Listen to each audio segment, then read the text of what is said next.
Bonsoir à tous. Merci. Merci vraiment beaucoup d'être tous là ce soir. On est juste impressionnés du monde et d'avoir rempli cette salle. On a bien fait de changer de lieu. On devait être au Garageau à Manigo. On serait, c'est sûr, pas tous rentrés. Donc merci beaucoup. Petit rappel technique, si vous voulez tous bien éteindre ou mettre vos portables sur silencieux. Ça c'est fait. Ensuite, je voulais juste... Tout le monde sait que je vois rien, ou la plupart. Donc, on a mis en place une petite boîte à l'entrée. On est désolé, on parle un peu d'argent, mais cette salle coûte 650 €. Vu le nombre qu'on est, voilà, 1,50 € ou 2 € par personne, ça fera la maille. En revanche, on a aussi pensé qu'on pouvait peut-être défrayer les intervenants qui sont venus de Grenoble pour les remercier. Ils refusent, bon, ok. Et puis on a pensé aussi que peut-être on pouvait, si vous laissez un peu plus de sous, mais pas trop, hein, parce que c'est pas l'idée, qu'on pourrait peut-être organiser une autre conférence ou une autre soirée de ce genre dans l'avenir. Voilà, donc les boîtes sont à l'entrée, en repartant, merci d'avance. Ensuite, je voulais juste rappeler, voilà, le collectif se présente à vous. Il y a aussi quelques autres personnes, on est en vrai une dizaine, à avoir initié ce mouvement. L'idée, un collectif, pour revenir à la définition, c'est un groupe qui poursuit un objectif commun. Nous, notre objectif, c'est de faire que cette vallée Fier-Aravis reste aussi magnifique qu'elle est aujourd'hui. Et ça, c'est notre objectif. Donc, c'est bien au-delà du SCOTS. Le SCOTS, on s'est emparé de ce sujet qui était urgent parce qu'il y avait l'enquête publique, c'était les fêtes, il fallait absolument qu'on informe la population pour donner un avis.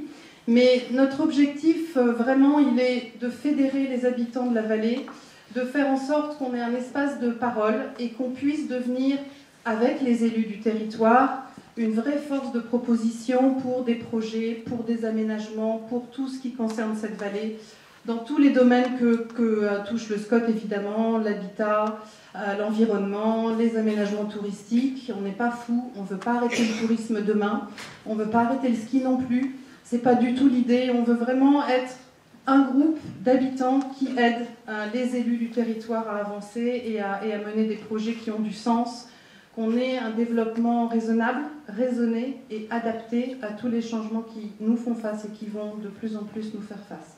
Voilà l'idée du collectif, il est vraiment naissant. On va organiser une réunion le 22 janvier. Si vous voulez activement, et j'insiste sur activement, vous impliquer, rejoignez-nous. On a besoin d'organiser des commissions, de travailler sur différents sujets, de se répartir le boulot. On ne peut pas juste à nous, cette petite équipe, faire le taf. Donc d'avance, merci. Si vous êtes intéressé, collectif.fier.aravis@gmail.com, c'est notre adresse mail. Vous pouvez nous envoyer un petit mot pour candidater. Et surtout venir le 22 janvier pour montrer votre frimousse et venir nous aider. Pour l'instant, c'est Open Coworking à la Clusa. Si on reçoit 150 mails, comme on n'attendait pas 400 personnes ce soir, on fera un plan B. Mais pour l'instant, c'est Open. Voilà. On vous informera du lieu. Voilà pour le collectif. Ensuite, je voulais juste vous dire que cette soirée et je vais en finir avec ça, cette soirée va se dérouler en 3 temps. Tout d'abord, on va vous projeter un film réalisé par Mountain Wilderness. Mountain Wilderness est une association agréée protection de l'environnement, reconnue d'utilité publique, dont 2 représentants et son président lui-même vont participer à la table ronde ce soir. Ce film parle d'une autre façon d'aménager la montagne, de résilience dans les territoires de montagne, de la transition, d'une transition possible, donne des exemples concrets. Et on pensait que c'était bien de vous parler un peu de ce qui peut se faire ailleurs, de ce qui est possible pour entamer. Ensuite, on aura la table ronde avec donc 4 participants. Tout d'abord Thierry Lebel, qui est un hydroclimaticien, qui est directeur de recherche à l'Institut de géosciences et de l'environnement de Grenoble. Il est aussi membre du Comité national français des changements globaux, et donc il a une bonne idée de ce qui se passe en termes de changement climatique. Nous aurons également Robert Moutard, qui est d'ici, de la vallée, agrégé et docteur en géographie, qui a fait une thèse qui s'intitule Born Aravi. Je l'avais dans la tête, mais je ne l'ai plus. Qui parle en fait de la dynamisation des territoires et de comment le tourisme peut prendre sa place dans ces magnifiques territoires. Et nous aurons, comme je l'ai indiqué, donc Freddy Maignan, qui est donc président de l'association Mountain Wilderness et qui était également guide gardien du refuge du patrimoine, donc il a du promontoire, pardon, promontoire. Et puis Vincent Mérin qui travaille avec lui, qui est chargé de mission, plus spécifiquement en charge de l'aménagement et de la transition. Voilà.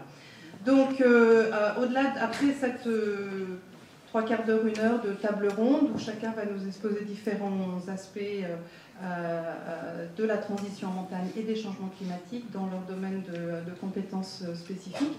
Il y aura une séance de questions-réponses. On fera passer un micro dans la salle. Et puis voilà, puis après on se dira tous au revoir et on ira se coucher. Voilà.